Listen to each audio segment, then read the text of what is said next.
नमस्कार दोस्तों, मैं हाजिर हूं झारखंड के प्रमुख समाचार पत्रों में छपी झारखंड के 24 जिलों की चुनिंदा बड़ी खबरों के साथ। जानिए आज की तमाम बड़ी खबरें जो आपके लिए जानना बेहद जरूरी है।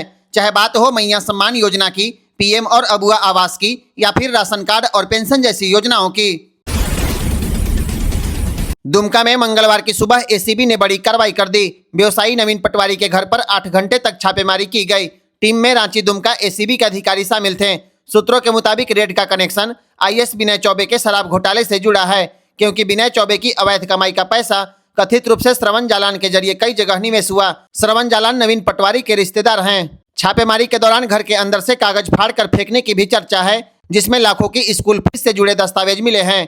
एसीबी ने पूरे मकान की तलाशी ली जहां पटवारी परिवार और उनके कारोबार संचालित होते हैं, लेकिन टीम ने मीडिया को कुछ भी बताने से इनकार कर दिया। दुमका में मंगलवार को पूरे दिन एसीबी रेड को लेकर माहौल गर्म रहा।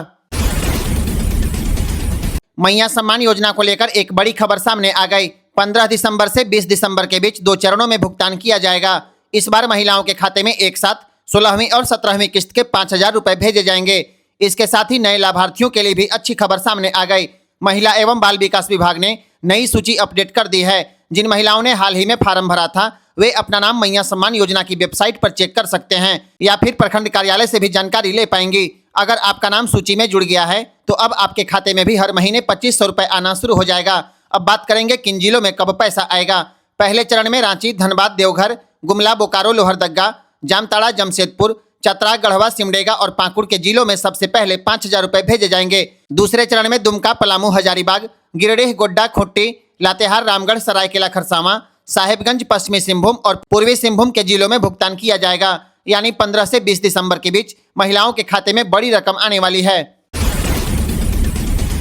इस बार धान खरीदारी की व्यवस्था में बड़ा बदलाव कर दिया गया। अब किसानों को पैक्स या लैंपस में पहुंचकर ईपोस मशीन में अंगूठा लगाना पड़ेगा। उसके बाद ही किसान के आईडी पर धान की खरीदारी हो पाएगी। दरअसल पहले किसानों के आईडी पर सीधे बिचौलिए धान बेचते थे, लेकिन इस बार व्यवस्था बदल दिया गया। ईपोस मशीन के माध्यम से आधार आधारित बायोमेट्रिक सत्यापन के बाद धान की बिक्री हो पाएगी। 15 दिसंबर से झारखंड के किसानों से धान की खरीदारी शुरू होगी। 700 से अधिक लैंपस और पैक्स के माध्यम से किसानों का धान खरीदा जाएगा। इसके लिए किसानों को 81 रुपया बोनस के साथ 2,369 रुपया एमएसपी को मिलाकर 2,450 रुपया प्रति क्विंटल के हिसाब से भुगतान मिलेगा। यह भुगतान 48 घंटे के अंदर किसानों के खाते में एकमुश्त दिया जाएगा। इस बार धान बेचने वाले किसान मोबाइल ऐप के जरिए अपना स्लॉट बुक करा सकेंगे। निबंधन के लिए ई उपार्जन पोर्टल के जरिए निबंधन कराया जा सकता है। आपको बता दें, एक किसान अधिकतम 200 क्विंटल धान बेच पाएंगे। उससे अधिक बेचने के लिए उपायुक्त से परमिशन लेना होगा। झारखंड में अब घर बनाना महंगा हो जाएगा। कोयला और लोहा के दाम बढ़ने से ईंट और छड़ के दाम बढ़ जाएंगे, क्योंकि हेमंत सरकार ने खनिज धारित भूमि पर लगने वाले सेस की दर बढ़ा दी है। कोयला अब 250 रुपए से बढ़कर 450 रुपए प्रति मीट्रिक टन कर दिया गया। लोहा 400 रुपए से बढ़कर 600 रुपए प्रति मीट्रिक टन मिलेगा। बॉक्साइट पर 116 रुपया से बढ़ाकर 180 रुपया प्रति मीट्रिक टन तक किया गया है। एल्युमिनियम अयस्क पर लंदन मेटल एक्सचेंज मूल्य का 2% सेस लगेगा, जिसका अनुमानित प्रभाव लगभग 2,000 रुपए प्रति टन तक होगा। लाइम स्टोन की दर भी 40 रुपया से बढ़ाकर 100 रुपया प्रति टन किया गया है। सोना, तांबा और सीसा पर सेस 2% से बढ़ाकर 8.5% तक लगाया जाएगा। यानी साफ है, खनिज उत्पादन की लागत बढ़ेगी और इसका असर उद्योग से लेकर बाजार तक में दिखेगा। रांची से एक चौंकाने वाला मामला सामने आया है। हाईकोर्ट के एक जज की जमीन फर्जी कागजात बनाकर बेच दी गई। जज के भतीजे अनिल कुमार नाथ ने लालपुर थाने में 6 लोगों पर एफआईआर दर्ज कराई है।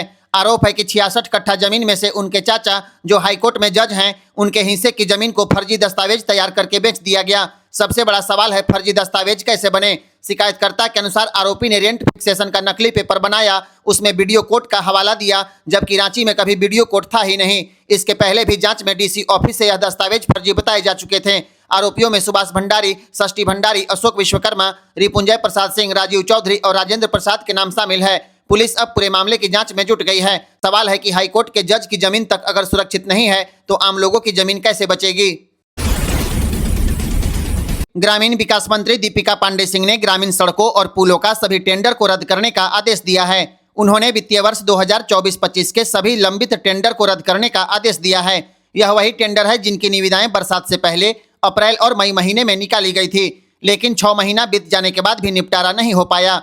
न सड़क बनी, न पुल बना और सबसे ज्यादा ग्रामीण परेशान हुए।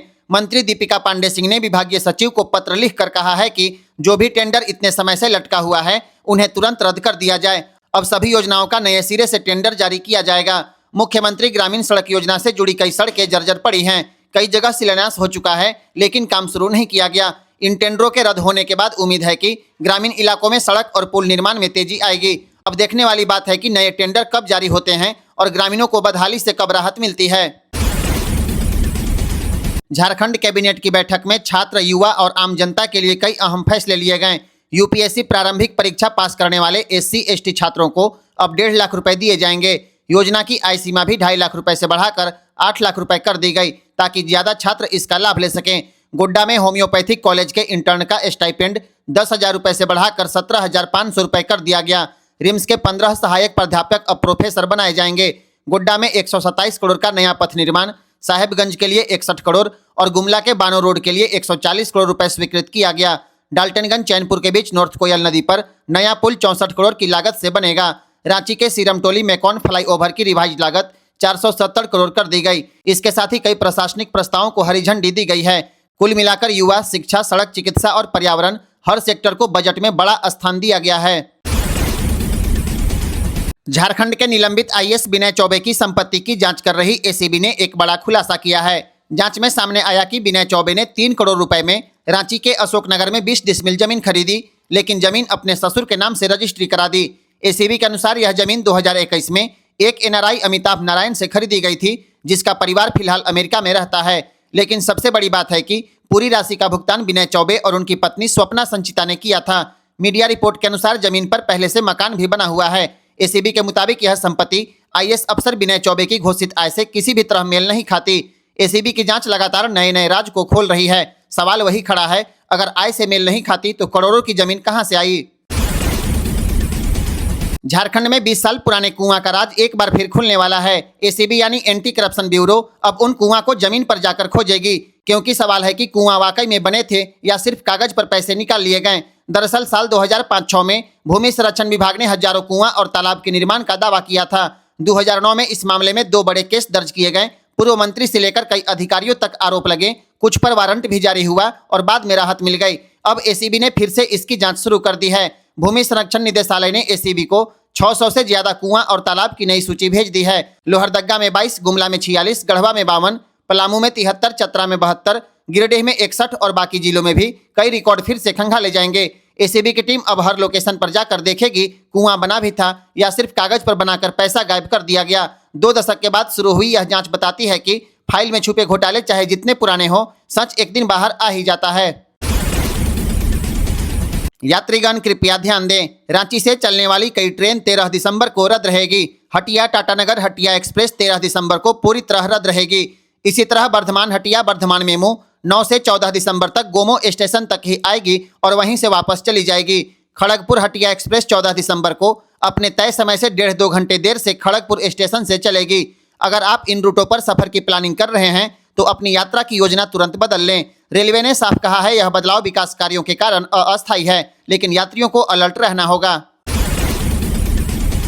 पूर्वी सिंहभूम जमशेदपुर जिला के युवाओं के लिए नौकरी का सुनहरा अवसर आ गया। 750 पदों पर बहाली होगी। भर्ती के लिए नॉन मैट्रिक से लेकर स्नातक पास युवाओं को SIS सिक्योरिटी गार्ड से लेकर सुपरवाइजर के पदों में नियुक्ति की जाएगी। नियुक्ति के बाद 15,000 से लेकर 32,000 रुपये वेतन के अलावे प्रमोशन, सरकारी पेंशन, बोनस, मेडिकल सुविधा, बच्चों की पढ़ाई जैसी कई सुविधाएं दी जाएंगी। 10 दिसंबर से 12 जनवरी तक विभिन्न थानों में कैंप आयोजित कर भर्ती होगी। 10 दिसंबर को मानगो कदमा, 11 दिसंबर को बर्मा माइंस, 12 दिसंबर को परसोडी, 12 और 13 दिसंबर को पोटका, 14 और 15 दिसंबर को श्याम सुंदर, 16 और 17 दिसंबर को धालभूम, 18 और 19 दिसंबर को गालूडीह, 20 दिसंबर को बारसोल, 21 और 22 दिसंबर को बहरागोड़ा, 23 और 24 दिसंबर को चाकुलिया, 25 और 26 दिसंबर को मूसाबिनी, 27 और 28 दिसंबर को डुमरिया, 29 और 30 दिसंबर को जादूगोड़ा, 2 और 3 जनवरी को पटमदा, 4 और 5 जनवरी को कमलपुर, 6 और 7 जनवरी को बोराम, 8 और 9 जनवरी को मऊ भंडार, 10 और 11 जनवरी को ओलीडीह और 12 जनवरी को पूर्वी सिंहभूम जमशेदपुर थाना में भर्ती कैंप का आयोजन किया जाएगा। अधिक जानकारी के लिए कमेंट बॉक्स में दिए गए नंबर पर फोन कर सकते हैं।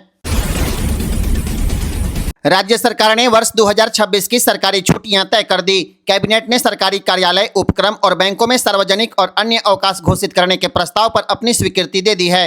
शनिवार और रविवार की छुट्टियों को छोड़कर कुल 35 दिनों की छुट्टियां निर्धारित कर दी गई। कार्यपालक आदेश के तहत 14 दिन और एनआईए एक्ट के तहत 21 दिन छुट्टी रहेगी। मालूम हो कि एनआईए एक्ट के तहत छुट्टी रहने पर राज्य में अवस्थित केंद्र सरकार के कार्यालय और प्रतिष्ठान भी बंद रहते हैं। इस बार राज्य सरकार ने जनजातियों के महत्वपूर्ण त्योहार सोहराय पर 2 दिन का अवकाश घोषित किया है। इस बार सोहराय पर 12 और 13 जनवरी को छुट्टी रहेगी। सरकारी नौकरी की तैयारी कर रहे युवाओं के लिए बड़ी खुशखबरी सामने आ गई। ओरिएंटल इंश्योरेंस कंपनी लिमिटेड यानी OICL ने एडमिनिस्ट्रेटिव ऑफिसर के 300 पदों पर भर्ती निकाली है। इस भर्ती के लिए आवेदन 3 दिसंबर से शुरू हो चुके हैं और अंतिम तिथि 18 दिसंबर 2025 है। अगर आप ग्रेजुएट या पोस्ट ग्रेजुएट हैं तो यह आपके लिए एक शानदार मौका है। सैलरी भी दमदार 85,000 रुपए से ज्यादा है। आवेदन करने के लिए orientalinsurance.org.in की वेबसाइट पर जाकर रिक्वायरमेंट सेक्शन में OICL AO 2025 का लिंक खोलें, रजिस्टर करें, फार्म भरें, डॉक्यूमेंट को अपलोड करें और ऑनलाइन फीस जमा कर दें। योग्यता मान्यता प्राप्त यूनिवर्सिटी से ग्रेजुएशन या पोस्ट ग्रेजुएशन है। उम्र सीमा 21 से 30 साल निर्धारित है। आरक्षित वर्ग को सरकारी नियम के अनुसार छूट मिलेगी। झारखंड सरकार ने राजकीय मेला महोत्सव के लिए नई गाइडलाइन जारी कर दी। अब राज्य के सभी सरकारी मेले 2 श्रेणियों में आयोजित होंगे। पर्यटन महोत्सव पर अधिकतम 80 लाख रुपए और सांस्कृतिक मेला पर अधिकतम 70 लाख रुपए खर्च किया जाएगा। पर्यटन महोत्सव में इटखोरी महोत्सव, बैजनाथ महोत्सव देवघर, बासुकीनाथ महोत्सव, गोड्डा का गणतंत्र मेला, पलामू का आदिवासी महाकुंभ विकास मेला, गढ़वा का श्री बंशीधर महोत्सव और सिमडेगा का श्री राम रेखा धाम महोत्सव शामिल है। सांस्कृतिक मेलों में राजमहल का मागी मेला, दुमका का हिजला मेला, सरायकेला का छऊ महोत्सव, रांची का मुड़मा मेला और लुगुबुरु महोत्सव शामिल है। नई गाइडलाइन का उद्देश्य महोत्सव को और बेहतर आयोजन से जोड़ना, स्थानीय संस्कृति को बढ़ावा देना और पर्यटन को तेजी से आगे बढ़ाना है। भारत में बहुत जल्द बिना नेटवर्क के पहाड़ों पर भी तेज इंटरनेट की सुविधा मिलेगी। एलन मस्क की कंपनी स्टारलिंक ने अपना पहला रेजिडेंशियल प्लान घोषित कर दिया। अब आपको अनलिमिटेड इंटरनेट सिर्फ 8,600 रुपए प्रत्येक महीना की दर से मिल पाएगा। खास बात है कि यह इंटरनेट मौसम के हिसाब से बंद नहीं होगा, हर स्थिति में काम करेगा। कनेक्शन के लिए एक बार 34,000 रुपए में सेटअप बॉक्स और हार्डवेयर इंस्टॉलेशन मिलेगा। 30 दिनों का ट्रायल और मनी बैक गारंटी होगी। स्टारलिंक सीधे सैटेलाइट से हाई स्पीड ब्रॉडबैंड देता है। दुनिया के आंकड़े बताते हैं 2024 में स्टारलिंक की सबसे तेज स्पीड हंगरी में 135 Mbps रिकॉर्ड की गई, जबकि सबसे कम स्पीड साइप्रस में 36 Mbps रही। भारत में प्लान घोषित होने से साफ है स्टारलिंक जल्द ही अपनी सर्विस यहां पर शुरू कर देगा। मतलब दूरस्थ गांव से लेकर पहाड़ी इलाकों तक अब हर जगह तेज इंटरनेट मिल पाएगा। झारखंड सरकार के दूसरे अनुपूरक बजट में मैया सम्मान योजना को सबसे बड़ा फायदा मिला है। महिला एवं बाल विकास विभाग के लिए इस बार रिकॉर्ड 2082 करोड़ रुपए का अनुदान रखा गया है। इसका मतलब साफ है मैया सम्मान योजना की अगली किस्तें समय पर मिलेंगी। आने वाले महीनों में लाभुक महिलाओं को किसी तरह की देरी का सामना नहीं करना पड़ेगा। महिलाएं अभी 16वीं किस्त के 2500 रुपए का इंतजार कर रही हैं और अब बजट मिलने से भुगतान का रास्ता पूरी तरह साफ हो गया। सरकार ने ग्रामीण इलाकों की सड़क और पुल योजनाओं को भी रफ्तार देने की तैयारी कर ली है। ग्रामीण कार्य विभाग के लिए 1324 करोड़ की व्यवस्था की गई है। स्वास्थ्य विभाग को 729 करोड़ और आपदा प्रबंधन के लिए 526 करोड़ का अतिरिक्त बजट मिल गया है। कुल मिलाकर यह अनुपूरक बजट महिला, किसान और आम जनता के लिए राहत और विकास दोनों लेकर आया है। रांची रेलवे ने 10 दिसंबर से 7 जनवरी तक 20 ट्रेनों को रद्द कर दिया है। Hatia Tatanagar express, Ranchi Bokaro passenger, Dumka Ranchi express, Ranchi चौपन एक्सप्रेस और खड़गपुर रांची एक्सप्रेस सहित कई ट्रेन पूरे 1 महीने तक नहीं चलेगी। इस अवधि में 10 ट्रेन को शॉर्ट टर्मिनेट किया गया है, यानी यह ट्रेन अपने अंतिम स्टेशन तक नहीं जाएगी। कुछ मुरी में रुक जाएगी, कुछ बोकारो में और कुछ मेसरा से ही वापस लौट जाएगी।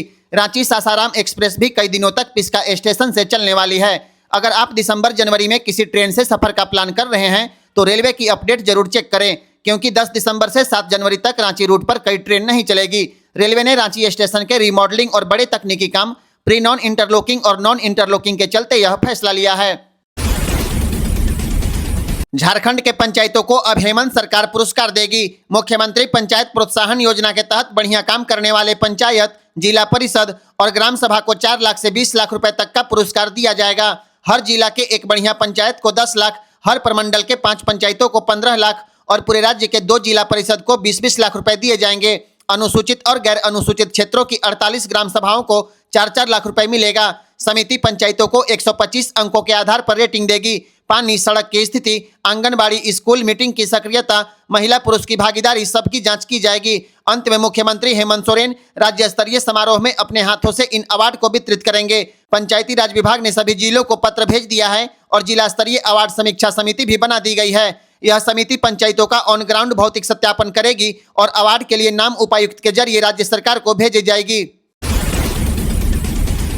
डाल्टनगंज और चैनपुर की वर्षों पुरानी मांग आखिरकार पूरी हो गई। झारखंड कैबिनेट ने कोयल नदी पर अतिरिक्त पुल निर्माण की मंजूरी दे दी है। इस नए पुल के बनने से जाम की बड़ी समस्या खत्म होगी, आवागमन तेज होगा और डाल्टनगंज, शाहपुर, चैनपुर के हजारों लोगों को राहत मिलेगी। यह वही मुद्दा है जिसे डाल्टनगंज के विधायक आलोक चौरसिया लगातार विधानसभा से लेकर विभागीय स्तर तक उठाते रहे हैं। उनकी पहल पर अब पुल निर्माण का रास्ता पूरी तरह से साफ हो गया। नया पुल की खास बात है कि यह 450 मीटर लंबा होगा, 10 मीटर चौड़ा होगा और इसकी लागत 64 करोड़ रुपए से अधिक है। विधायक आलोक चौरसिया का कहना है कि डाल्टनगंज, चैनपुर के बीच यह पुल लाइफलाइन है और इससे छत्तीसगढ़, यूपी, महाराष्ट्र और बिहार से आने जाने वाले यात्रियों को बड़ी राहत मिलेगी। कैबिनेट की मंजूरी मिलने के बाद अब बहुत जल्द इस पुल का निर्माण शुरू हो जाएगा। झारखंड में 11 दिसंबर से पाला गिरने की संभावना है। 8 से 10 दिसंबर तक 3 डिग्री तापमान बढ़ जाएगा। इससे ठंड में थोड़ी कमी आने की आशंका है, लेकिन 11 दिसंबर से कुहासा बढ़ने के साथ पाला गिरने की संभावना मौसम विभाग ने व्यक्त किया है। हालांकि अभी भी शीतलहर चलेगी। रांची, गुमला, खूंटी, मेदिनीनगर, लोहरदगा, जमशेदपुर, बोकारो, सरायकेला, देवघर, कोडरमा, हजारीबाग और पश्चिमी सिंहभूम में रविवार को न्यूनतम तापमान 10 डिग्री से नीचे चला गया। झारखंड में सबसे ठंडा जिला गुमला रहा, जहां का तापमान 3.5 डिग्री रिकॉर्ड किया गया। इसके बाद रांची में 7.5 डिग्री, कांके में 4.4 डिग्री, खूंटी में 5.5 डिग्री और डाल्टनगंज में 6.5 डिग्री तापमान रिकॉर्ड किया गया है। झारखंड के सरकारी प्राथमिक स्कूलों में पढ़ा रहे बीएड योग्यताधारी शिक्षकों के लिए एक बड़ा आदेश जारी हुआ है। प्राथमिक शिक्षा निदेशालय ने साफ कर दिया है कि अब सभी बीएड शिक्षकों को 6 महीने का ब्रिज कोर्स करना अनिवार्य है। यह नियम उन सभी शिक्षकों पर लागू होगा जो 28 जून 2018 से लेकर 11 अगस्त 2023 के बीच नियुक्त हुए हैं। एनसीटीई की अनुमति के बाद यह खास कोर्स नुआइस कराएगा। रजिस्ट्रेशन 25 दिसंबर तक खुला है और इसके लिए bridge.nuais.ac.in पर आवेदन करना होगा। रजिस्ट्रेशन शुल्क 1000 रुपये और एडमिशन फीस 24,000 रुपये तय किया गया है। सरकार का स्पष्ट निर्देश है, यह कोर्स किए बिना शिक्षक की योग्यता मान्य नहीं मानी जाएगी। यानी सेवा पुष्टिकरण, प्रोफेशनल अपग्रेडेशन और नियुक्ति सत्यापन सबके लिए यह प्रमाण पत्र अनिवार्य होगा। दरअसल एनसीटीई के अनुसार बीएड शिक्षक प्राथमिक स्तर पर योग्य नहीं माने जाते, क्योंकि उनके पास बाल शिक्षण पद्धति और प्राइमरी लेवल की ट्रेनिंग नहीं होती। अब यह ब्रिज कोर्स पूरा करना सभी के लिए जरूरी होगा। झारखंड के यात्रियों के लिए बड़ी रेल खबर सामने आ रही है। रांची से लोहरदगा, मेदिनीनगर, गढ़वा रोड और जपला होते हुए वाराणसी तक वंदे भारत ट्रेन शुरू होने की संभावना जताई गई है। इसके साथ ही राजधानी एक्सप्रेस बुधवार की बजाय अब शुक्रवार को चल सकती है। गढ़वा टाउन से गढ़वा रोड, मेदिनीनगर होते हुए रांची तक सुबह शाम में मेमू ट्रेन चलाने पर भी विचार हो रहा है। गढ़वा रोड से गोरखपुर तक एक नई ट्रेन शुरू करने की मांग भी रखी गई है। इतना ही नहीं, गरीब रथ को सप्ताह में 6 दिन चलाने और शक्तिपुंज एक्सप्रेस का विस्तार मुंबई तक करने की भी बात उठी है। पलामू के सांसद बीडी राम ने इन सभी प्रस्तावों को रेल मंत्री के समक्ष रख दिया है। अगर मंजूरी मिलती है तो झारखंड के यात्रियों को बड़ी सुविधा मिलने वाली है। 16 दिसंबर को धनु राशि में सूर्य के प्रवेश करने के साथ ही खरमास शुरू हो जाएगा, जो 14 जनवरी तक चलेगा। इस पूरे एक महीने तक सभी मांगलिक और शुभ कार्य बंद हो जाएंगे। शादी ब्याह, सगाई, गृह प्रवेश, वाहन खरीद पूरी तरह वर्जित रहेगा। ज्योतिषाचार्यों के अनुसार सूर्य देव के धनु राशि में आने से गुरु की शक्ति कम हो जाती है, इसलिए इस अवधि में शुभ कार्य का फल नहीं मिलता।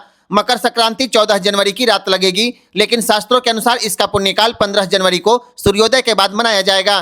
खरमास में हालांकि शुभ कार्य रुक जाते हैं, लेकिन यह समय पूजा पाठ और साधना के लिए सबसे श्रेष्ठ माना गया है। इस महीने में रामायण पाठ, गीता पाठ, दान, जप, तप और सूर्यदेव को जल अर्पण अत्यंत शुभ और फलदायी माना जाता है।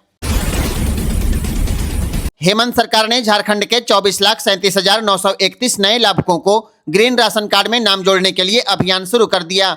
विभाग की ओर से उन लोगों के नाम पहले जोड़ा जाएगा जिन्होंने पहले आवेदन किया था। उनका नाम पोर्टल पर स्वतः पहले दिखेगा। पोर्टल की व्यवस्था ऐसी है कि SC, ST, OBC तथा दिव्यांग श्रेणी में आने वाले पात्र आवेदकों के नाम पहले प्रदर्शित होंगे। इससे जिला स्तर पर सत्यापन और अनुमोदन का काम तेज गति से हो पाएगा। ग्रीन राशन कार्ड में नाम जोड़ने की प्रक्रिया पूरी तरह डिजिटल और पारदर्शी रखी गई है। इस प्रक्रिया में धनबाद, बोकारो और गिरिडीह जिले को मिलाकर 4,73,775 व्यक्तियों को ग्रीन राशन कार्ड में नाम जोड़ा जाएगा। विभागीय आंकड़ों के अनुसार धनबाद में 1,96,355, बोकारो में 1,59,348 और गिरिडीह जिला में 1,18,072 नए सदस्यों को ग्रीन राशन कार्ड में नाम जोड़ा जाएगा। अगर आप भी योग्य लाभुक हैं तो आपका नाम जल्द ही ग्रीन राशन कार्ड में जोड़ दिया जाएगा। सरकारी योजनाओं से जुड़े अपडेट के लिए जीपीएल न्यूज को फॉलो जरूर करिए। झारखंड के किसानों के लिए बड़ी खुशखबरी सामने आ गई। अब घर बैठे बिना बैंक गए किसानों को 3 से 4 दिनों में केसीसी लोन मिल पाएगा। ई-केसीसी यानी ई किसान क्रेडिट पोर्टल बहुत जल्द लॉन्च होने वाला है। इसके लिए NABARD, Jharkhand state cooperative bank और सेंट्रल कोऑपरेटिव बैंक धनबाद के बीच त्रिपक्षीय एमओयू साइन हो चुका है। यह पोर्टल पूरी तरह पेपरलेस होगा। किसान अपने मोबाइल या कॉमन सर्विस सेंटर से आवेदन कर पाएंगे। सबसे बड़ी बात, अब न बैंक के चक्कर लगाने पड़ेंगे, न फाइल अटकेगी, न बिचौलियों का खेल चलेगा। किसान अपने आवेदन को ऑनलाइन ट्रैक कर पाएंगे। कहां रुका है, कितने दिन पेंडिंग है, कब तक पैसा आएगा, सबकी रियल टाइम जानकारी मिल पाएगी। लोन की स्वीकृति मिलने पर पूरी राशि सीधे किसान के खाते में चली जाएगी। यह पोर्टल दिसंबर के तीसरे सप्ताह में शुरू होने वाला है। शुरुआत में झारखंड के लगभग 4 लाख किसान इस सुविधा का लाभ ले पाएंगे। ई-केसीसी पोर्टल से किसान को समय पर लोन मिलेगा और बिना किसी परेशानी के खेती का खर्च पूरा हो पाएगा। लातेहार जिला में 12 दिसंबर को रोजगार मेला का आयोजन किया जाएगा, जहां पर युवाओं को विभिन्न कंपनियों में नौकरी मिलेगा। दत्तोपंत ठेंगड़ी रोजगार मेला के जरिए जिला प्रशासन ने इसकी तैयारी की है। जिला खेल स्टेडियम लातेहार में 12 दिसंबर को रोजगार मेले में सीधी भर्ती की जाएगी। युवाओं को मेला में आने से पहले झारनियोजन.झारखंड.gov.in वेबसाइट के माध्यम से निबंधन करना होगा। इसके अलावे शैक्षणिक योग्यता के सभी प्रमाण पत्रों की छाया प्रति, फोटो, आधार कार्ड, निवास प्रमाण पत्र, जाति प्रमाण पत्र और बायोडाटा की 2 कॉपी साथ में लाने को कहा गया है। नया राशन कार्ड बनवाने का इंतजार कर रहे लोगों के लिए बड़ी राहत की खबर है। झारखंड में नया ग्रीन राशन कार्ड बनना शुरू हो गया। सिर्फ नया कार्ड ही नहीं, पुराने लाल राशन कार्ड में भी नाम जोड़ने की प्रक्रिया तेज है। अब तक 55,000 लोगों के नाम जोड़े जा चुके हैं, जबकि 23,000 आवेदन अभी भी लंबित हैं। गिरिडीह जिले में अब तक 4,200 नए ग्रीन राशन कार्ड बना दिए गए और यह प्रक्रिया तेजी से चल रही है। आपकी योजना, आपकी सरकार, आपके द्वार कार्यक्रम के दौरान हजारों लोगों ने आवेदन किया था। प्रखंड स्तर से सत्यापन पूरा होते ही कार्ड बनकर संबंधित वीडियो और एमओ को भेज दिया गया। जिला आपूर्ति पदाधिकारी गुलाम समदानी ने अपील किया है, राशन कार्ड के लिए दलाल या बिचौलियों के चक्कर में न पड़े। ऑनलाइन के माध्यम से सीधे आवेदन करें, लाभुकों का राशन कार्ड बना दिया जाएगा। सरकार का दावा है कि आने वाले दिनों में और भी तेजी से नए कार्ड जारी किए जाएंगे, जिससे कोई भी पात्र परिवार राशन सुविधा से वंचित न रहे। सावित्रीबाई फूले किशोरी समृद्धि योजना के तहत पलामू जिले की 26,679 छात्राओं के खाते में पैसा भेज दिया गया। वित्तीय वर्ष 2025-26 में 28,322 छात्राओं ने आवेदन किया था, जिनमें से 26,679 आवेदन सही पाए गए, जबकि 1,643 फार्म को तकनीकी कारणों से रद्द कर दिया गया। महिला बाल विकास एवं सामाजिक कल्याण विभाग ने चयनित छात्राओं के खाते में 10,18,25,000 रुपए ट्रांसफर कर दिए हैं। बाकी राशि वित्तीय वर्ष समाप्त होने से पहले मिल जाएगा। आपको बता दें, पूरे राज्य में पलामू, खूंटी और लोहरदगा ही ऐसा जिला है जहां योजना के तहत छात्राओं को लाभ देने में सफलता मिली है। योजना के तहत कक्षा 8 और 9 में 2,500 रुपए, 10वीं 12वीं में 5,000 रुपए और 18 से 19 वर्ष की आयु तक कुल 20,000 रुपए दिए जाते हैं। इस तरह बच्चियों को पढ़ाई के लिए कुल 40,000 रुपए की आर्थिक सहायता मिलती है। जिला समाज कल्याण पदाधिकारी नीता चौहान ने यह पूरी जानकारी साझा की है। झारखंड में आधार से जुड़े काम कराने वालों को अभी और इंतजार करना होगा। रांची, टाटा और धनबाद के आधार सेवा केंद्र पिछले कई दिनों से बंद पड़े हैं। पहले कहा गया था 30 नवंबर तक सेंटर खोले जाएंगे, लेकिन अब तारीख बढ़ाकर 14 दिसंबर कर दी गई। इसका सबसे बड़ा असर, हर दिन आने वाले सैकड़ों लोग बिना काम के निराश लौट रहे हैं। सिर्फ रांची ही नहीं, साहिबगंज, सरायकेला, बुंडू, यहाँ तक कि बिहार और पश्चिम बंगाल से भी लोग पहुंच रहे हैं, लेकिन किसी का काम नहीं हो रहा। समस्या की सबसे बड़ी वजह है कि पुरानी एजेंसी का कॉन्ट्रैक्ट खत्म हो गया है और नई agency protein e governance technologies अभी तक काम शुरू नहीं कर पाई। लोग सवाल पूछने लगे हैं, इतनी बड़ी सेवा बंद होने पर किसी को जनता की परेशानी का एहसास क्यों नहीं? अब उम्मीद है कि 14 दिसंबर से आधार सेवा केंद्र फिर से काम करना शुरू कर देंगे।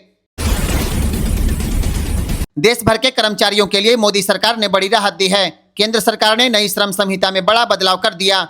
अब अगर कोई कर्मचारी नौकरी छोड़ता है, इस्तीफा देता है या उसे बर्खास्त किया जाता है, तो कंपनी को सिर्फ 2 कार्य दिवस में पूरा भुगतान करना होगा। पहले फुल एंड फाइनल सेटलमेंट में 30 से 45 दिन लग जाते थे।